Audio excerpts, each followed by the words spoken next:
নমস্কার, আমি তন্ত্র সাধক শ্রী গোড়া।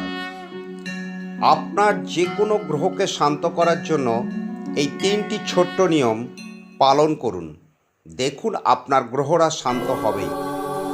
এই 3টি নিয়মের প্রথম নিয়মটি হচ্ছে, আপনি যে কোনো শনিবার দিন আপনার নিকটবর্তী যে কোনো মন্দিরে যান এবং মন্দিরে গিয়ে মন্দির প্রাঙ্গণ, মন্দিরের ভিতর এবং বাইরে আপনি নিজ হস্তে পরিষ্কার পরিচ্ছন্ন করুন।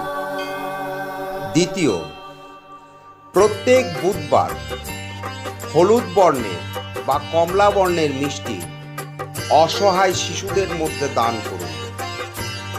3 নম্বর, সপ্তাহের যে কোনো দিন প্রতিষ্ঠিত শিব মন্দিরে গিয়ে অক্ষত, আতপ চাল এবং শুদ্ধ জল দ্বারা